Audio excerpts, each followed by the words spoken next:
আসসালামু আলাইকুম। আজ তৈরি করে দেখাবো ছোট বড় সকলের পছন্দ জেলো চকলেট। এটি খেতে ভীষণ মজার।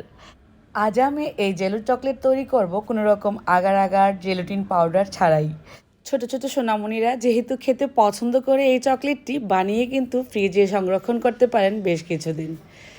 তো আর কথা বাড়াবো না, চলে যাব মূল রেসিপিতে।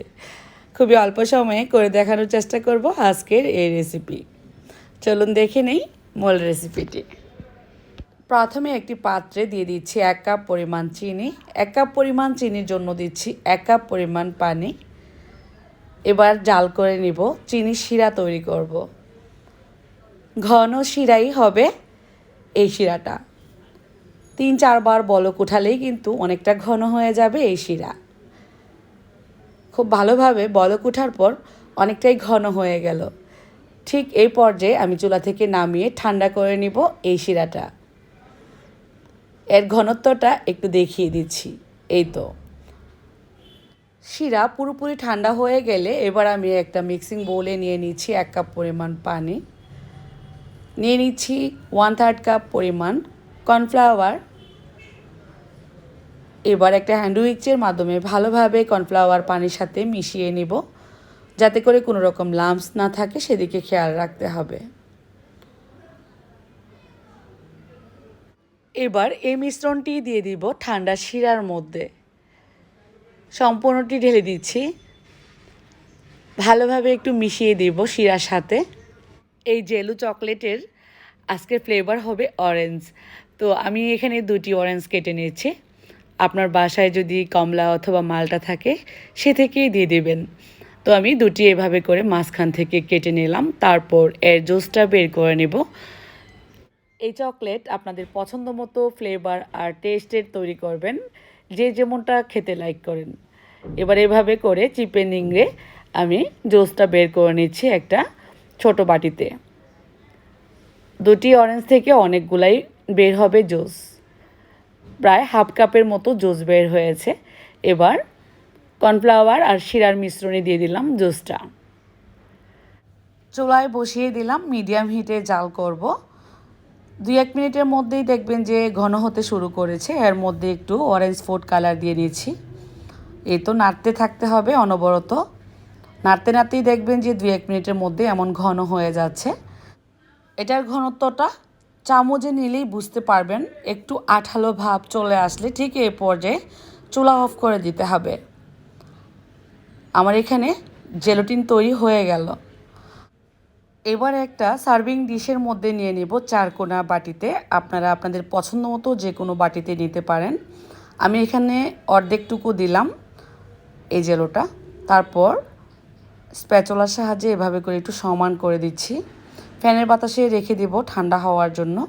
আর এই বাকি অর্ধেকটুকু আবারও চুলায় বসাবো লো হিটে। যতক্ষণ গরম থাকবে ততক্ষণ কিন্তু এমন আঠালোই থাকবে। এর মধ্যে অ্যাড করব আমি গ্রিন কালার। অরেঞ্জের সাথে একটু কালারফুল থাকলে দেখতে ভালো লাগবে এটা। তো আপনাদের বাসায় এমন গ্রিন ফুড কালার থাকলে দিবেন, না থাকলে না দিলেও কিন্তু হবে।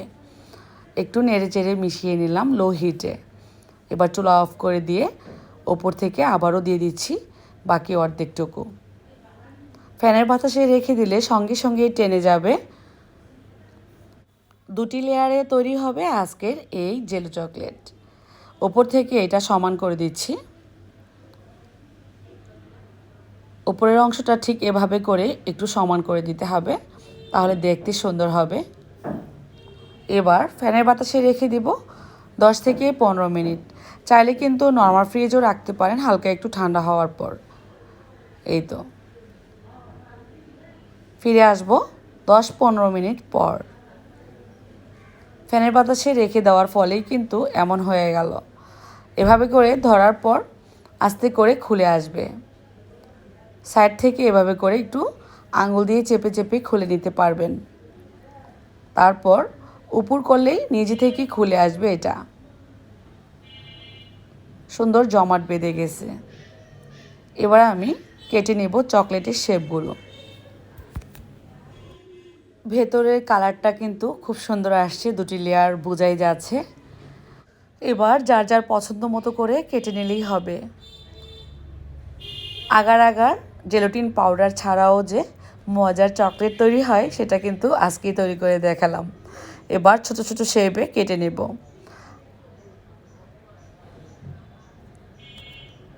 তো আমি আবারও বলছি, এই চকলেটগুলো তৈরি করে আমরা এয়ারটাইট বক্সে ভরে নর্মাল ফ্রিজে রাখতে পারি মিনিমাম 15 থেকে 20 দিন। সোনামণিরা যখনই খেতে চাইবে তখনই কিন্তু নামিয়ে নামিয়ে দেওয়া যাবে। খুবই মজার সুস্বাদু এই চকলেট তৈরি করা খুবই সহজ, যে কেউ তৈরি করে নিতে পারবেন আপনারা। এবার বাকি যেগুলো আছে সবগুলো একই প্রসেসে কেটে নিচ্ছি। নিজের হাতে যখন স্বাস্থ্যসম্মত খাবারগুলো তৈরি করা যায় তখন কিন্তু সেটা অন্যরকম মজার, তাই না? তো দোকান থেকে আমরা অনেক সময় বাচ্চাদেরকে চকলেট কিনে দিই, এটা কিনে দিই, সেটা কিনে দিই। কিনে না দিয়ে নিজেরাই তৈরি করে ফেলবো এই মজার মজার খাবারগুলো। তারপর আমি এগুলো চিনিতে গড়িয়ে নিচ্ছি। চাইলে আপনাদের পছন্দ মতো নারিকেলের গুঁড়া দিয়েও কিন্তু গড়িয়ে নিতে পারেন, তবে এটা যেহেতু চকলেট চিনি দিয়ে গড়িয়ে নিলেই সুন্দর হবে। সার্ভ করে নিচ্ছি। এটা শুধু দেখতেই সুন্দর না, আবারও বলবো খেতে ভীষণ মজা। কেমন লাগলো আপনাদের কাছে অবশ্যই কমেন্ট করে লিখে জানাবেন, আর ভালো লাগলে বেশি বেশি করে শেয়ার করে দেবেন আমার আজকের এই রেসিপিটা। এবার যেতে যেতে ভেতরটা দেখিয়ে দিচ্ছি কেমন। সবাই ভালো থাকবেন, সুস্থ থাকবেন। আবারও দেখা হবে নতুন রেসিপির সাথে। সেই পর্যন্ত আল্লাহ হাফেজ। এত সহজ রেসিপি আর এত বেশি ইয়াম্মি।